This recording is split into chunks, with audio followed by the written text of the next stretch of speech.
Hello guys, इस video में हम बात करते हैं एम्फोटेरिसिन बी के बारे में। आपको पता है एम्फोटेरिसिन बी क्या है? एंटी फंगल ड्रग है और ये कौन सी कैटेगरी में आता है? पॉलीइंस की कैटेगरी के अंदर आता है, जो कि एंटीबायोटिक कैटेगरी में आती है। ठीक है, तो एम्फोटेरिसिन बी की बात करते हैं। देखो, एम्फोटेरिसिन बी को हम AMB भी बोलते हैं। क्लियर? आपको ये जो है शॉर्टकट याद रखना पड़ेगा, इसका कौन सा AMB, क्योंकि हम बहुत सारी जगह आगे यूज करेंगे।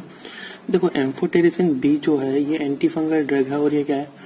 Broad spectrum anti fungal antibiotic है। ठीक है, ब्रॉड स्पेक्ट्रम है क्योंकि ये बहुत सारी जो है फंगस के लिए यूज में ली जाती है, फंगल इन्फेक्शन के अंदर। ठीक है, देखो ये सबसे पहले बनाई गई जो पॉलीइंस कैटेगरी में जो सबसे पहले बनी जो ड्रग है वो कौन सी है? एम्फोटेरिसिन बी, इसलिए इसको हम क्या बोलते हैं? प्रोटोटाइप ड्रग भी बोलते हैं। क्लियर? फिर बात आती है कि जो एम्फोटेरिसिन बी है ये हमें किससे मिलती है? तो आपको पता होना चाहिए कि जो स्ट्रेप्टोमाइसिस नोडोसिस है, ठीक है, स्ट्रेप्टोमाइसिस नोडोसिस है, उससे क्या होती है? ये प्राप्त होती है, ऑब्टेन फ्रॉम स्ट्रेप्टोमाइसिस नोडोसिस। क्लियर? अब हम इसकी केमिस्ट्री की बात करते हैं, मतलब कि जो इसकी स्ट्रक्चर होती है उसके अंदर क्या क्या होता है। ठीक है, देखो इसकी जो स्ट्रक्चर होती है, केमिकल स्ट्रक्चर जो होती है, उसमें क्या होता है?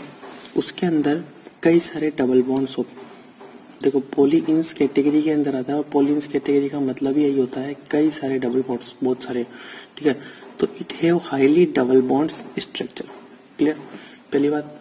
फिर अगर हम नेक्स्ट बात करें कि इसके अंदर क्या होता है? कई सारी रिंग्स होती है और उन रिंग्स में क्या होता है? मैंने बताया था आपको कि क्या होता है?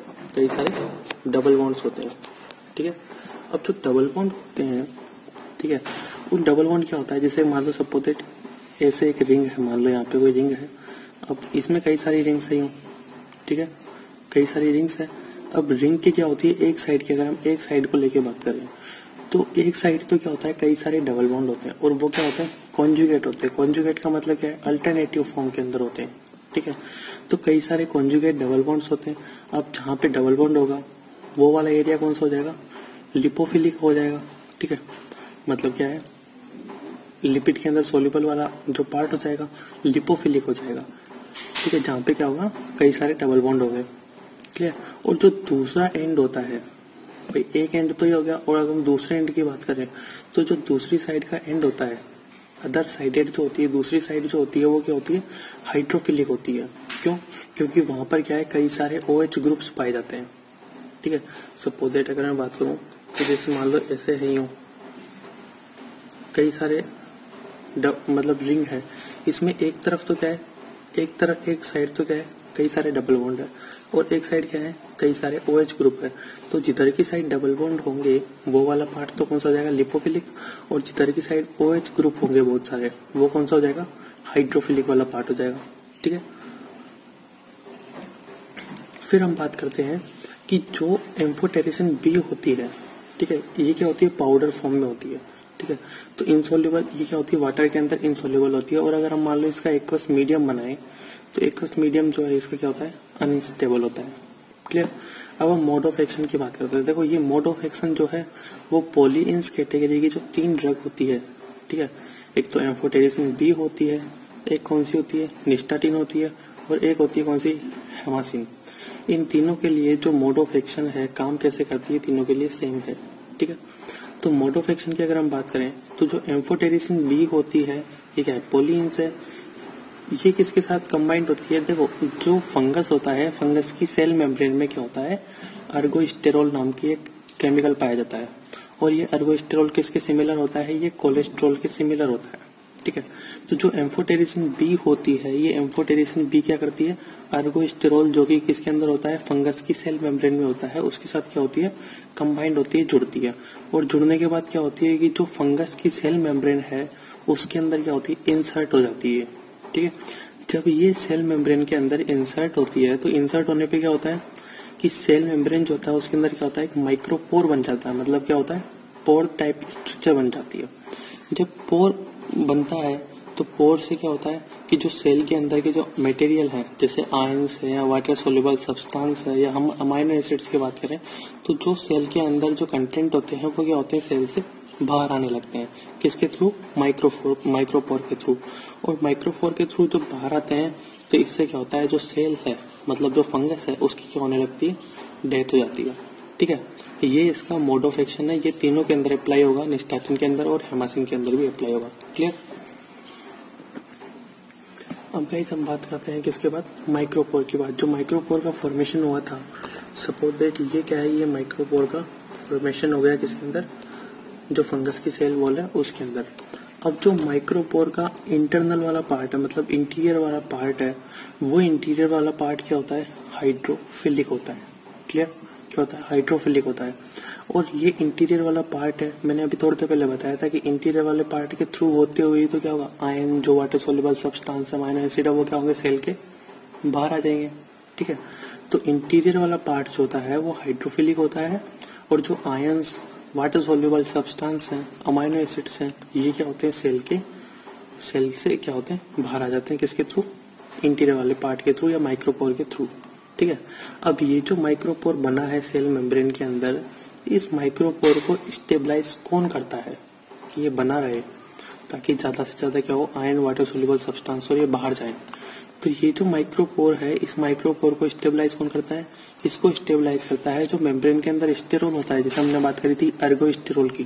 ठीक है, तो जो मेम्ब्रेन के अंदर स्टेरोल होता है वो क्या करता है, इस माइक्रोपोर को स्टेबलाइज करने का काम करता है। ठीक है, और क्या करता है, जो आउटर वाली सरफेस है इस माइक्रोपोर की, उसका क्या करता है, फॉर्मेशन करता है। क्लियर है, मतलब इस आउटर पार्ट कौन बनाता है, स्टेरोल बनाता है। क्लियर, अब हम बात करते हैं, एक्चुअली देखो मैंने थोड़ी देर पहले बताया था कि जो एर्गोस्टेरोल होता है वो क्या होता है, जो फंगस होता है उसकी सेल मेम्ब्रेन में होता है एर्गोस्टेरोल, और एर्गोस्टेरोल किसके सिमिलर होता है, ये सिमिलर होता है कोलेस्ट्रॉल के सिमिलर। तो होस्ट सेल, सपोज दैट किसी पर्सन के अंदर फंगस का अटैक हुआ, उसके लिए क्या करी, जिसने एम्फोटेरिसिन बी ली किसी ने, ठीक है, फंगस को खत्म करने के लिए। तो जो होस्ट है, उस होस्ट के अंदर क्या होगा कि जो एम्फोटेरिसिन बी है, वो एम्फोटेरिसिन बी क्या होगा, जो कोलेस्ट्रॉल, हमको पता है कि जो नॉर्मल सेल के अंदर क्या होता है, सेल मेम्ब्रेन के अंदर कोलेस्ट्रॉल होता है। तो जो एम्फोटेरिसिन बी है वो कोलेस्ट्रॉल के साथ क्या होता है, बाइंड हो जाता है पेशेंट के अंदर। ठीक है, क्यों, क्योंकि कोलेस्ट्रॉल किसके रिसेंबल होता है, एर्गोस्टेरोल के रिसेंबल होता है, इसके सिमिलर होता है। तो एम्फोटेरिसिन बी जो होगा वो क्या करेगा, कोलेस्ट्रॉल से बाइंड होगा और सेम उसी की तरह माइक्रोपोर का फॉर्मेशन कर देगा। मतलब ये एम्फोटेरिसिन बी जो होता है वो क्या होता है, टॉक्सिक होता है नेचर में। क्या होता है, ये जो ड्रग है एम्फोटेरिसिन बी, ये क्या आती है, टॉक्सिक होती है। ठीक है, जो एंटीबायोटिक्स में क्या होती है, बहुत ज्यादा टॉक्सिक होती है। अब हम बात करें कि ये बैक्टीरिया पर काम करता है कि नहीं करती एम्फोटेरिसिन बी, तो एक्चुअली एम्फोटेरिसिन बी जो होती है वो बैक्टीरिया पे काम नहीं करती। क्यों, क्योंकि जो बैक्टीरिया होता है उसके अंदर स्टेरोल नहीं होता। ठीक है, स्टेरोल नहीं होता है। क्लियर, तो ये क्या होती है, अफेक्टेड नहीं होती है। ठीक है, अफेक्ट नहीं करती बैक्टीरिया को, तो अनअफेक्टेड बाय पॉलियंस। फिर हम नेक्स्ट बात करते हैं कि जो एम्फोटेरिसिन बी होती है ये किस पे एक्ट करती है। ठीक है, तो अगर हम बात करें तो बहुत सारे फंगस है, नाम याद करना जरूरी नहीं है। तो ये जो है कई सारे फंगस की स्पीसीज पे एक्ट करती है, और आपको ये ध्यान रखना पड़ेगा कि ये कुछ प्रोटोजोआ है, जिसे हम बात करें लेशमानिया, तो लेशमानिया की कई सारी स्पीसीज होती है जिसपे क्या करती है, ये एक्ट करती है।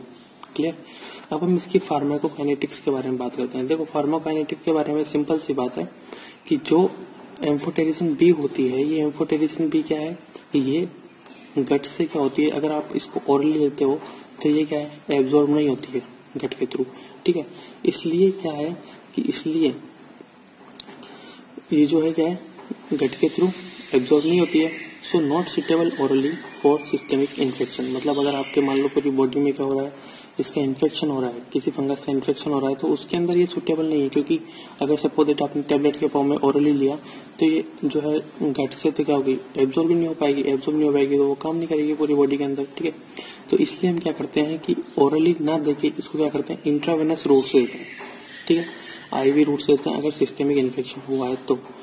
ठीक है, इसको क्या करते हैं, बनाते कैसे, मैंने आपको थोड़ी देर पहले बताया था कि ये जो एम्फोटेरिसिन बी होती है ये क्या होती है, पाउडर के फॉर्म में होती है। हम आगे पढ़ेंगे इसके जो फॉर्मुलेशंस है उनके बारे में हम डिस्कस करेंगे।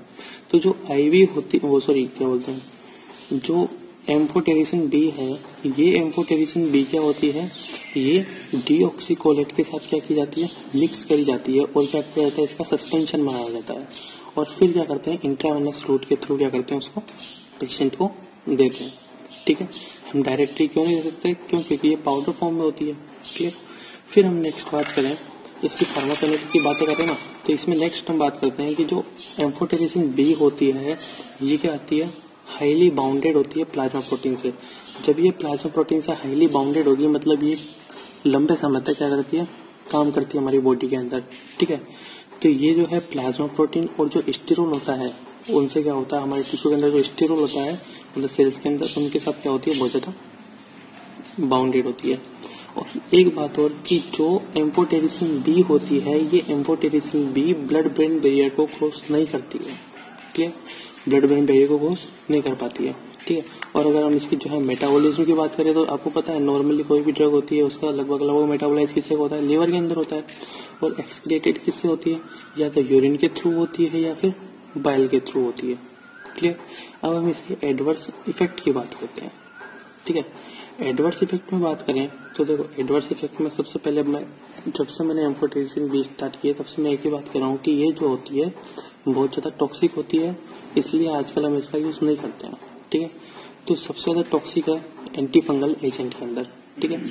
अगर मैं एक्यूट रिएक्शंस की बात करता हूँ, मतलब कि जो ये टेबलेट ली और थोड़ी देर के अंदर क्या हुआ, जो सिम्टम्स होते हैं मतलब इसके जो एडवर्स इफेक्ट पैदा होते हैं वो कौन कौन से होते हैं, फीवर हो सकता है, एडवर्स इफेक्ट में फीवर, ये ठंडी लगने लग सकती है, ठीक है, चिल्स, हेडेक, डिस्पनिया, ठीक है, रेस्पिरेशन के अंदर क्या हुआ है, डिफिकल्टी आती है, जीआईटी डिस्टर्बेंस जिसमें क्या होता है नोजिया या वॉमिटिंग होने लग जाती है, ठीक है, किसकी वजह से, एम्फोटेरिसिन बी की वजह से। अब ये एक्यूट रिएक्शंस होती क्यों है इसको लेने पे, क्यों, क्योंकि ये जो एम्फोटेरिसिन बी होती है ये क्या कराती है, ये साइटोकाइंस को रिलीज कराती है। साइटोकाइंस मींस जैसे इंटरल्यूकिन्स है और जो टिश्यू नेक्रोसिस फैक्टर है अल्फा, इनको क्या करती है बॉडी के अंदर रिलीज कराती है, उन वजह से ये सारी रिएक्शंस होती है, क्लियर। अब इन रिएक्शंस को रोकने के लिए हम क्या करते हैं कि जो एम्फोटेरिसिन बी है, इस एम्फोटेरिसिन बी के साथ कौन सा इंजेक्शन देते हैं, हम पेशेंट को स्टीरॉइड भी देते हैं। स्टीरॉइड कौन सा स्टीरॉइड, जिससे हम बात करें हाइड्रोकोर्टिसोन, ठीक है, हाइड्रोकोर्टिसोन दिया जाता है, ठीक है, हाइड्रोकोर्टिसोन दिया जाता है ताकि ये रिएक्शंस जो हो रही है वो कम हो या नहीं हो। तो ये क्या करते हैं, रिएक्शंस जो हो रही है एक्यूट रिएक्शंस, इनको क्या करता है, कम करना काम करता है। और 0.6 मिलीग्राम पर केजी इसकी क्या होती है, डोज होती है हाइड्रोकोर्टिसोन की, क्लियर, ठीक है। देखो पहला एडवर्स इफेक्ट तो क्या हो गया, एक्यूट रिएक्शंस, जिसके अंदर ये सारी बातें आ गई।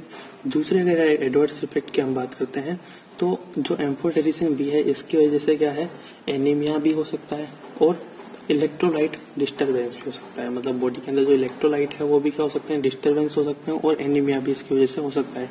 और सबसे मेन चीज कि जो एम्फोटेरिसिन बी है, इस एम्फोटेरिसिन बी की वजह से क्या है, नेफ्रोटॉक्सिसिटी भी पैदा हो जाती है। क्या होती है, नेफ्रोटॉक्सिसिटी पैदा हो जाती है, ठीक है।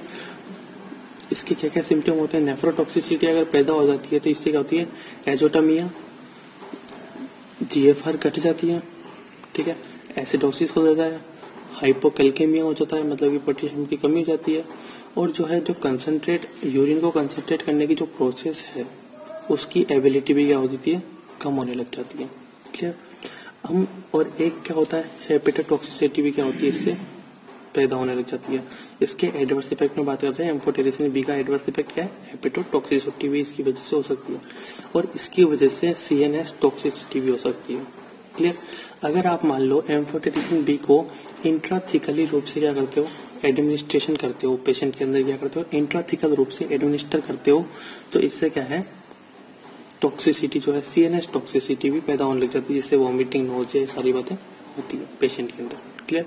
तो ये जो है आपके एम्फोटेरिसिन बी है, ठीक है। अब हम बात करते हैं निस्ताटिन के बारे में, सॉरी गाइस, जिसके अंदर कुछ चीज और रह रही है, जिससे हम बात करते हैं कि जो एम्फोटेरिसिन बी है, इस एम्फोटेरिसिन बी का यूज हम कहाँ पे करते हैं, ठीक है। देखो थोड़ा सा मैं पहले इसके बारे में बता चुका हूँ कि कई सारी जो है फंगस से होने वाली डिजीज होती है जिसके अंदर हम इसका यूज करते हैं, ठीक है। इतना याद करो ना करो कोई दिक्कत नहीं है, बट हम इसको एक बार देख लेते हैं कि यूज कहाँ करते हैं। कि ये ऑलमोस्ट जितनी भी सिस्टेमिक माइकोसिस है, ठीक है, मतलब सिस्टेमिक जो इन्फेक्शन होता है फंगस का, उनके अंदर सभी के अंदर क्या है, इसको यूज लिया जाता है पहले। तो effective in all almost systemic mycoses, example blastomycosis, histoplasmosis, sporotrichosis, aspergillosis. मतलब ये जो फंगस इनके इन्फेक्शन में क्या है, सिस्टमिक इन्फेक्शन जब होता है तो इसको क्या किया जाता है, यूज लेता है, और हमने बताया था कि जो है इसे क्या करते हैं, इंट्रावेनस रूट से देते हैं, ठीक है। और इसको जो है टॉपिकली भी यूज किया जाता है, टॉपिकली जैसे कि ओरल, वेजाइनल और क्यूटेनियस जो कैंडिडियासिस होती है, ठीक है, जो इन्फेक्शन होता है oral, vaginal and cutaneous candidiasis, इसके अंदर भी हम क्या करते हैं, इसका यूज करते हैं।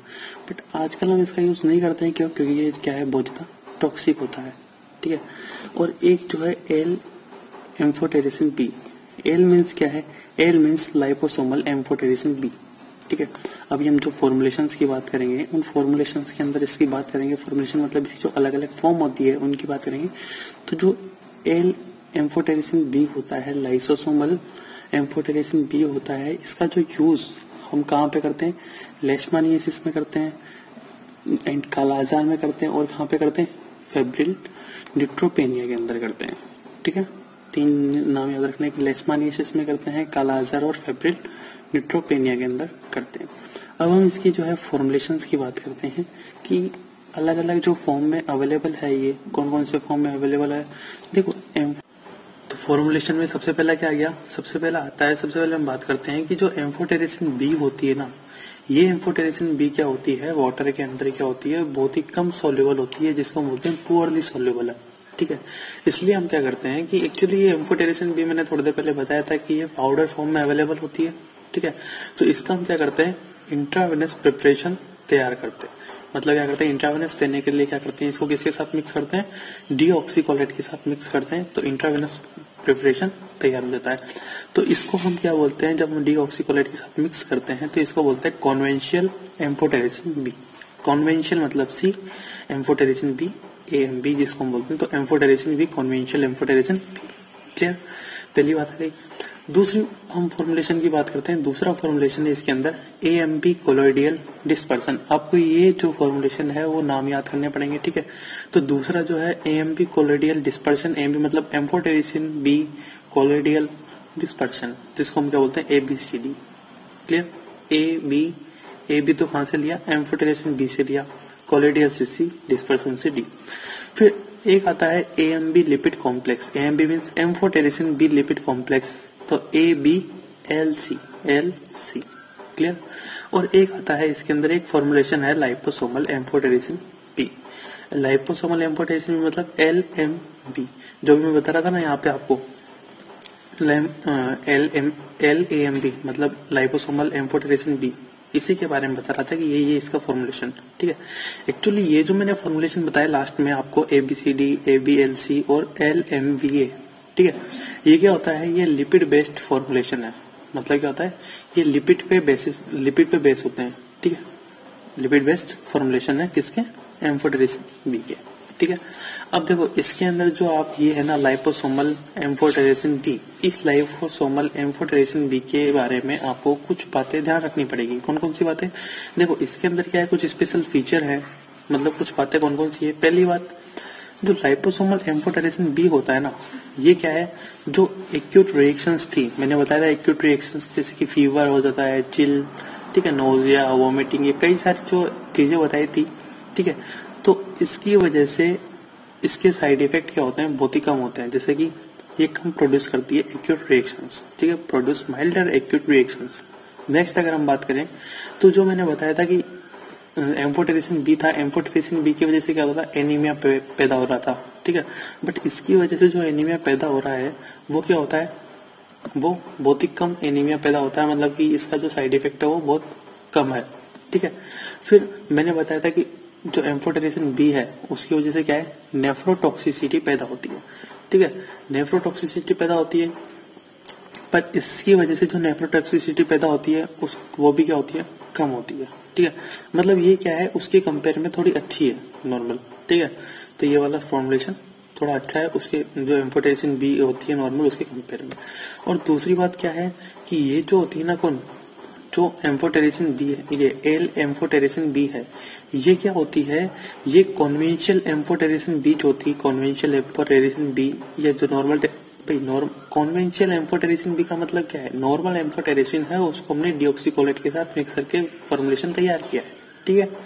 तो इसके अंदर क्या होता है कि ये जो एल एम्फोटेरिसिन बी है, लाइपोसोमल एम्फोटेरिसिन बी है, ये क्या है, ये कॉन्वेंशनल एम्फोटेरिसिन बी जो फॉर्मुलेशन है उसका, उससे क्या होती है, बेटर होती है, ठीक है, पेशेंट के अंदर, क्योंकि पेशेंट क्या होता है, इसको टॉलरेट करने की कैपेसिटी होती है, ठीक है। फिर हम बात करते हैं जो पॉलीइंस के अंदर जो सेकंड ड्रग थी, पहली हो गई एम्फोटेरिसिन और दूसरी होती है कौन सी, निस्टाटिन। निस्टाटिन के अंदर देखो कुछ भी नहीं है, सिंपल सा आपको थोड़ा बहुत ध्यान रखना है, मेन कौन सी है, एम्फोटेरिसिन है।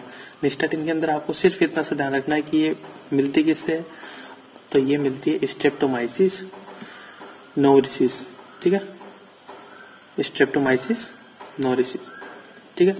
मोड ऑफ एक्शन की अगर हम बात करें तो मोड ऑफ एक्शन इसका वैसा के वैसा ही मोड ऑफ एक्शन है जैसा कि हमारे एम्फोटेरिसिन बी का होता है, ठीक है। नेक्स्ट हम बात करते हैं कि जो इसकी सिस्टेमिक टॉक्सिसिटी होती है वो बहुत ज्यादा होती है, मतलब अगर आपने इसको लिया तो जो बॉडी के अंदर जो टॉक्सिसिटी पैदा होती है ना, वो क्या होती है, बहुत ज्यादा होती है, इसलिए हम इसका यूज नहीं करते, इसकी जगह पे क्या करते हैं, दूसरी ड्रग्स का यूज करते हैं, ठीक है। फिर दूसरी बात कि जो निस्टाटिन है उसको हम सिस्टेमिकली तो ले नहीं सकते, ठीक है, क्योंकि पूरी अगर बॉडी के अंदर टॉक्सिसिटी पैदा करनी है तो ही लो भैया, आप ऐसे तो मत लो, ठीक है। तो इसको क्या है, नॉर्मली केवल और केवल क्या करते हैं, सुपरफिशियली रूप से, जो सुपरफिशियल कैंडिडियासिस होता है, इन्फेक्शन होता है कैंडिडियासिस, सुपरफिशियली कैंडिडियासिस इन्फेक्शन के अंदर ही क्या करते हैं, हम लोकली अप्लाई करते हैं, क्लियर।